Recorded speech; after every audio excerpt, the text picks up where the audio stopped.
நாம் இன்னைக்கு பார்க்க போகிற ரெசிபி பிரியாணிக்கெல்லாம் சைட் டிஷ்ஷாக சாப்பிடக்கூடிய தால்ச்சா பார்க்க போகிறோம். தால்ச்சா வந்து பிரியாணிக்கு மட்டும் இல்லை, எல்லா ரைஸ் ஐட்டம்ஸ், ஒயிட் ரைஸ், தேங்காய் பால் சாதம், குஸ்கா, அப்புறமா டிஃபன் ஐட்டம்ஸ் எல்லாத்துக்கூடையும் தால்ச்சா டேஸ்ட்டாக இருக்கும். வாங்க எப்படி செய்யலான்னு பார்க்கலாம். அஸ்ஸலாமு அலைக்கும், வெல்கம் டு ரியா சமையல். தால்ச்சா பண்ணுறதுக்கு துவரம்பருப்பு 60 கிராம், கடலைப்பருப்பு 40 கிராம் எடுத்துருக்கிறேன். துவரம்பருப்பை அலசி வச்சுருக்கிறேன். கடலைப்பருப்பை 1 மணி நேரம் ஊற வச்சு வச்சுருக்கிறேன். ஏன்னா கடலைப்பருப்பு குக் ஆகிறதுக்கு டைம் எடுக்கும், பட் துவரம்பருப்பு அவ்வளோ டைம் எடுக்காது. ரெண்டோட குக்கிங் டைம் வேறுபடும். அதனால் நான் வந்து கடலைப்பருப்பை 1 மணி நேரம் ஏற்கனவே ஊற வச்சு வச்சுருக்கிறேன். இப்போ இது ரெண்டையும் சேர்த்து குக்கரில் போட்டு வேக வைக்க போகிறேன். சப்போஸ் நீங்கள் கடலைப்பருப்பை வேக வைக்கலன்னு சொன்னால் ஃபஸ்ட்டு கடலைப்பருப்பை போட்டு 2 விசில் விட்டுட்டு அப்புறமா துவரம்பருப்பு போட்டு 2 விசில் வச்சுக்கோங்க. குக்கரில் துவரம்பருப்பு, கடலைப்பருப்பு 2 வேகிறதுக்கு தேவையான அளவு தண்ணி, மஞ்சத்தூள் ஒரு 1/4 ஸ்பூன், விளக்கெண்ணெய் ஒரு 1/2 ஸ்பூன். விளக்கெண்ணெய் சேர்த்தோம்னா பருப்பு சீக்கிரமாக வெந்துடும், அதுக்காகத்தான் நம்ம விளக்கெண்ணெய் சேர்க்கறது. விளக்கெண்ணெய் இல்லைன்னா வேறு எந்த எண்ணெய்னாலும் சேர்த்துக்கலாம். குக்கரை க்ளோஸ் பண்ணிடலாம். 2 விசில் வரணும். 2 விசில் வச்சு வேக வச்சு எடுத்துக்கலாம். தால்ச்சாக்கு காய் மசாலா எல்லாம் வதக்கிறதுக்கு 2 டேபிள் ஸ்பூன் ஆயில் விடுறேன். ஒரு பெரிய வெங்காயம், ஒரு பச்சை மிளகாய் எடுத்துருக்கிறேன், அதை இதில் சேர்த்துக்கலாம். வெங்காயம் கொஞ்சம் வதங்கட்டும். வெங்காயம் நல்லா வதங்கிடுச்சு. இப்போ இதில் கத்திரிக்காய் சேர்த்துக்கலாம். தால்ச்சாக்கு டேஸ்ட் கொடுக்க போகிறது ரொம்ப முக்கியமானது கத்திரிக்காய் தான்.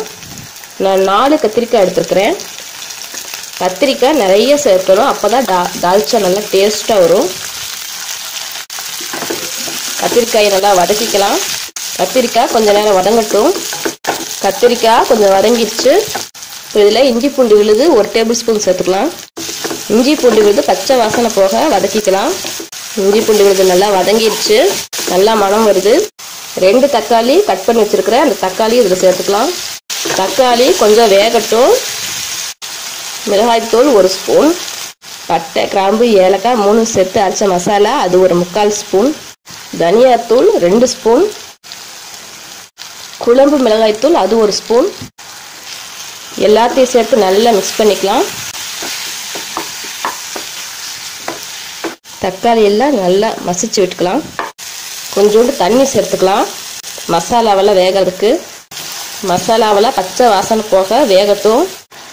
நல்லா வெந்துருச்சு, மசாலாவில் பச்சை வாசனை போயிடுச்சு. இப்போ இதை பருப்போடு சேர்த்துடலாம். பருப்பு ஓப்பன் பண்ணி பார்க்கலாம். பருப்பு நல்லா வெந்துருச்சு. இதை லைட்டாக மசிச்சு விட்டுக்கலாம். பருப்பை இந்த மாதிரி ஏதாவது கரண்டி விட்டு கொஞ்சம் பருப்பை மசிச்சு விட்டுக்கலாம். இப்போ தால்ச்சா கொஞ்சம் திக்காக இருக்கும். மசிச்சு வச்சுக்கிட்டோம்னா தால்ச்சா கொஞ்சம் திக்காக இருக்கும். பருப்பில் வதக்கி வச்சுருக்க காயை சேர்த்துக்கலாம். ஒரு உருளைக்கிழங்கு சேர்த்துக்கலாம். சால்ட் சேர்த்துக்கலாம். எல்லாத்தையும் சேர்த்து நல்லா மிக்ஸ் பண்ணி விட்டுறலாம். கொஞ்சம் தண்ணி விட்டுக்கலாம், மிக்ஸ் பண்ணிக்கலாம். குக்கரை க்ளோஸ் பண்ணிடலாம். மறுபடியும் ஒரு விசில் விட்டு எடுத்துக்கலாம். இது ஒரு விசில் வரட்டும். குக்கரை ஓப்பன் பண்ணி பார்க்கலாம். காயெல்லாம் நல்லா வெந்துருச்சு. மாங்காய் சேர்த்துக்கலாம். மாங்காய் கடைசியாக தான் சேர்க்கணும், முன்னாடியே சேர்த்துட்டோம்னா மாங்காய் சீக்கிரம் வெந்துடும், அதனால் கரைஞ்சி போயிடும். ஒரு துண்டு தேங்காயை அரைச்சி வச்சுருக்கிறேன், அந்த தேங்காய் விழுதையும் இதில் சேர்த்துக்கலாம். ஒரு ஈர்க்கு கருவேப்பிலை அதை அப்படியே போட்டுடலாம்.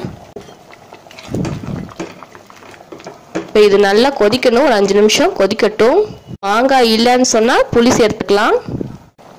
நல்லா கொதிச்சிருச்சு. ஃபைனலாக கொத்தமல்லி இலை போட்டுக்கலாம்.